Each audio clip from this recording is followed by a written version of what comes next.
नमस्कार।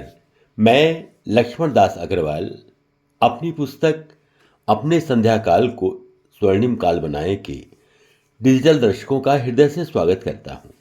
प्रस्तुत है इस श्रृंखला की 6वीं कड़ी सुजान भगत। प्रेमचंद की ये कहानी हृदय स्पर्शी भी है और जीवन की सच्चाई भी। देखिए और अपनी प्रतिक्रिया से भी हमें अवश्य अवगत कराइए। धन्यवाद। सुजान भगत महान लेखक प्रेमचंद की प्रमुख कहानियों में से एक है। सुजान भगत एक किसान थे और उनके 2 बेटे थे, भोला और शंकर। सुजान एक भोले भाले सज्जन और परोपकारी किसान थे। गर्मी, सर्दी और वर्षा में भी पसीना बहाकर वे खेती का काम करते और उनका झुकाव धर्म की ओर भी होने लगा था। जब उनके बेटे जवान हो गए तो उन्होंने अपना मन भगवत स्मरण और पूजा पाठ में पूरी तरह से लगा दिया। वह आनंद से भजन करते और सभी के साथ आदर का भाव रखते थे। धीरे धीरे उनके हाथों से अधिकार कम होते गए और दोनों लड़के उनकी सेवा तो करते, परंतु सारे निर्णय करने का अधिकार लड़कों के हाथ में पहुंच गया था। उन्हें इसका कुछ ख्याल भी नहीं था। चैत्र का महीना था। जगह जगह अनाजों के ढेर लगे थे। सुजान के घर में भी अनाज भरा हुआ था। उसमें से कुछ अनाज भिक्षुकों को सुजान दान के रूप में दे दिया करते थे। सुजान भगत का इस तरह अनाज का दान देना बेटे और बहुओं को बहुत अखरता था। लेकिन एक दिन कुछ अनहोनी हुई। जैसे ही एक साधु उनके घर आया तो सुजान भगत अनाज देने के लिए उठे। तभी महीनों से कुड़कुड़ाती हुई बहू के मुंह से कठोर भाषा में आवाज़ निकली कि बच्चे तो दिन रात अपनी हड्डी पसली एक कर मेहनत करते हैं और इस बुढ़े को घर लुटाने की पड़ी है। सुजान भगत का हाथ वहीं का वहीं रुक गया। सूप सहित वो अनाज घर के अंदर रख आए और साधु बाबा से बोले कि बाबा, मैं फिर कभी आपकी सेवा करूंगा। वो बाबा जी बिना भिक्षा लिए चले गए। सुजान भगत समझते थे कि घर में उनका आदर है, सम्मान है। लड़के उनके सामने हुक्का नहीं पीते, चारपाई पर नहीं बैठते, उन्हें उनके कपड़े नहीं धोने देते। लेकिन अब उन्हें समझ में आया कि उनका घर पर अधिकार बिल्कुल नहीं है। अब वो घर के स्वामी नहीं हैं, बल्कि मंदिर के देवता के समान थे। यदि देवता को यदि भोग लगाओ तो वह भोग लगाता है, स्नान कराओ तो स्नान करता है, सुलाओ तो सोता है, जगाओ तो जागता है। उन्होंने उस दिन खाना नहीं खाया।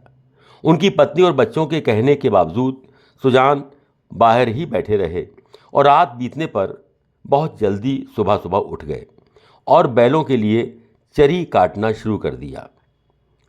गायों को दुलराया, बैलों को सहलाया और उनको भरपेट चरी खाने को दी।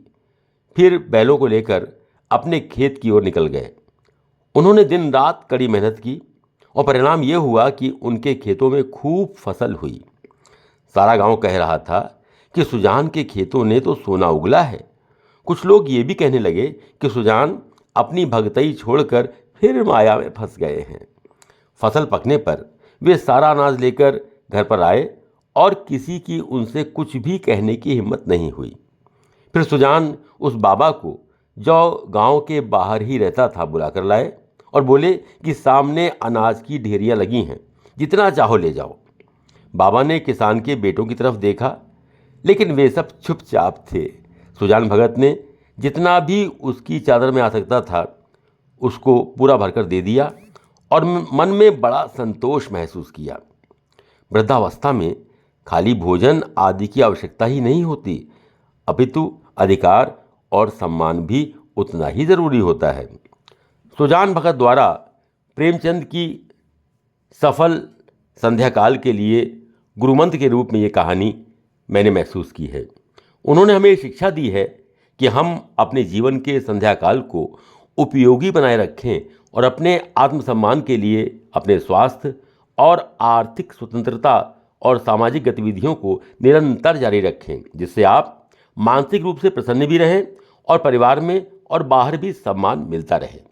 जीवन भर अथक परिश्रम करने के बाद यदि आप यह स्थिति पाते हैं कि आपकी वृद्धावस्था में अवज्ञा हो रही है तो आप मानसिक रूप से व्यथित हो जाते हैं। इससे बचने के लिए जरूरी है कि आप सुजान भगत से प्रेरणा लेकर अपने जीवन को सही राह पर चलाएं। तभी सब्सक्राइबर्स के लिए एक स्पेशल ऑफर। इस किताब की मार्केट प्राइस 500 रुपये है, जिस पे आपको मिल रहा है 40% डिस्काउंट, यानी कि मात्र 300 रुपये में with free delivery at your door step. Book लेने के लिए इस QR कोड पर या स्क्रीन पे दिखाई गई UPI ID पर 300 रुपये का पेमेंट करें और उसका स्क्रीनशॉट अपने एड्रेस के साथ हमें WhatsApp नंबर पर भेज दें and you will receive your book with in 4 to 5 working days. Thank you for your support. Please like, share and subscribe this channel. नमस्कार, मैं LD अग्रवाल, अपने संध्या काल को स्वर्णिम काल बनाए का लेखक, अपनी पुस्तक के डिजिटल प्रसारण के श्रोताओं का हार्दिक आभार व्यक्त करता हूं। आपकी प्रतिक्रियाओं से उत्साहित होकर हमने निर्णय लिया है कि अब इस पुस्तक का डिजिटल प्रसारण सप्ताह में 2 दिन होगा। मंगलवार और रविवार को समय वही रहेगा, संध्या 6:30 बजे। अपनी प्रतिक्रियाएं देते रहिएगा। धन्यवाद।